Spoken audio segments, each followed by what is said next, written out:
Hi friends, welcome to Yamu's Kitchen. இன்றைக்கி நம்ம என்ன பார்க்க போகிறோம்னா ஒரு சூப்பர் அண்ட் ஹெல்த்தியான ரசம் ரெசிபி தான் பார்க்க போகிறோம். என்னென்னு பார்க்குறீங்களா? கற்பூரவள்ளி ரசம். ஸோ வாங்க ஃபஸ்ட் அதுக்கு தேவையான பொருட்கள் என்னென்னு பார்க்கலாம். ஸோ நான் அந்த ரசத்துக்காக கற்பூரவள்ளி இலை வந்து ஒரு 10 இலை வந்து க்ளீன் பண்ணி எடுத்து வச்சுருக்கேன். அப்புறம் 2 நாட்டு தக்காளி எடுத்துக்கோங்க. அப்புறம் 1/2 ஸ்பூன் மிளகு, 1/2 ஸ்பூன் சீரகம், 1 டீஸ்பூன் தனியாத்தூள், 2 பல் பூண்டு, அப்புறம் 3 வரமிளகாய், அப்புறம் பெருங்காயத்தூள் வந்து ஒரு 1/2 டீஸ்பூன், ஒரு சின்ன லெமன் சைஸ் புளி வந்து ஒரு 1/2 அன் ஹவர் முன்னாடி ஊற வச்சுருக்கேன். அப்புறம் உப்பு தேவைக்கேற்றாற்போல். இவ்வளோ தான் இதுக்கு தேவையான பொருட்கள். இப்போ வாங்க எப்படி செய்யலாங்கிறத பார்க்கலாம். ஸோ ஃபஸ்ட்டு ஒரு பேன் வச்சுக்கோங்க. அதில் வந்து ட்ரை ரோஸ்ட் பண்ணும். அதுக்காக மிளகு, சீரகம், மல்லி, அப்புறம் தோல் உரிக்காத பூண்டு அண்ட் வரமிளகாய் எல்லாத்தையும் ஆட் பண்ணி நல்லா ரோஸ்ட் பண்ணிக்கலாம்.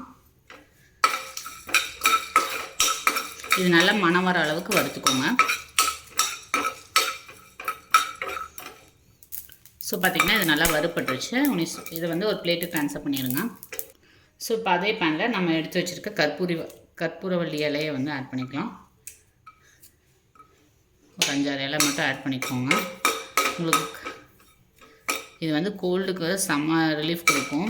இதுக்காக சும்மா ஒரு லைட்டாக வதக்கிக்கோங்க. வதக்கணுன்னா அது ஒரு மாதிரி தண்ணி விட்ட மாதிரி ஆகும். ஸோ லைட்டாக வதங்கட்டும். ஸோ இப்போ இது வதக்கியாச்சும் நீ அடுப்பு ஆஃப் பண்ணிடுங்க. அவ்வளோதான். இதையும் வந்து அந்த வறுத்து வச்சது கூட ஆட் பண்ணிடலாம். ஸோ இப்போ இது எல்லாத்தையும் மிக்சியில் போட்டு அரைச்சிக்கலாம். ஸோ ஃபஸ்ட்டு இந்த வறுத்ததெல்லாம் கொஞ்சம் கோர்ஸாக அரைச்சிருக்கலாம்.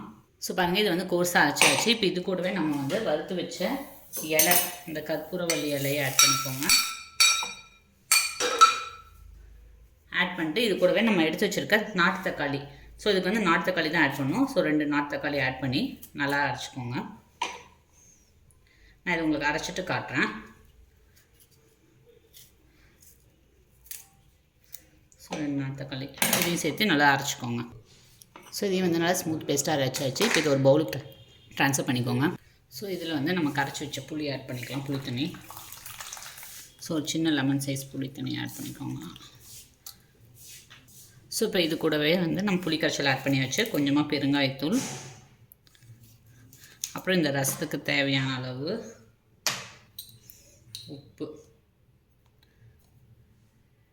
ஆட் பண்ணிவிட்டு இப்போ வந்து தேவையான அளவு தண்ணி ஆட் பண்ணிக்கோங்க. உங்களுக்கு ரசம் எந்த கன்சிஸ்டன்சியில் வேணுமோ அந்தளவுக்கு தண்ணி ஆட் பண்ணிக்கோங்க. ஸோ கொஞ்சமாக மஞ்சத்தூள் ஆட் பண்ணிக்கோங்க. மஞ்சத்தூள்லேயும் வந்து கொஞ்சம் லைட்டாக ஆட் பண்ணிக்கோங்க. ஸோ இப்போ இதுக்கு தேவையான அளவு ரசம் எந்த கன்சிஸ்டன்சி வேணுமோ அந்தளவுக்கு தண்ணி ஆட் பண்ணிக்கோங்க. ஆட் பண்ணிட்டு ஒரு மிக்ஸ் பண்ணிவிட்டு உப்பு காரம்லாம் கரெக்டாக இருக்கான்னு செக் பண்ணிக்கலாம்.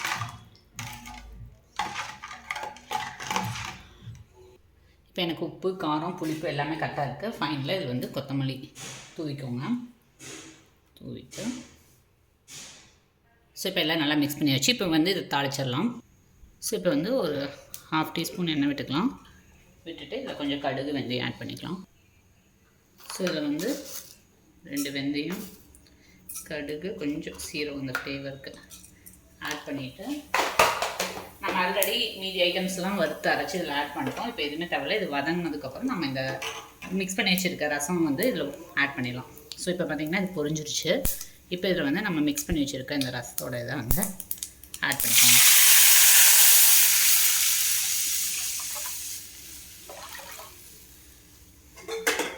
ஸோ ஆட் பண்ணிவிட்டு அவ்வளோதான்.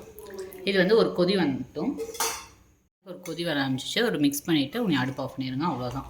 நம்ம சூப்பரான கற்பூரவள்ளி ரசம் வந்து ரெடி ஆகிடுச்சு. இது சுடு சாதத்தில் அப்படியே நல்லா கொலையை பனைஞ்சு ஊட்டினீங்கன்னா குழந்தைங்களுக்கு இருக்க நெஞ்சு சளி எல்லாமே கரைஞ்சிரும்.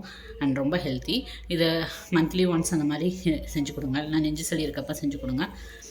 நீங்களும் இந்த டிஷ்ஷை வந்து வீட்டில் ட்ரை பண்ணி பாருங்கள். உங்களுக்கு இந்த வீடியோ பிடிச்சிருந்துச்சுன்னா மறக்காமல் லைக் பண்ணுங்கள், ஷேர் பண்ணுங்கள், சப்ஸ்கிரைப் பண்ணுங்கள். பக்கத்தில் இருக்க பெல் ஐக்கானை ப்ரெஸ் பண்ணுங்கள். ஸோ எந்த வீடியோஸ் போட்டாலும் உங்களுக்கு அப்டேட் வரும். தேங்க்யூ, பாய்.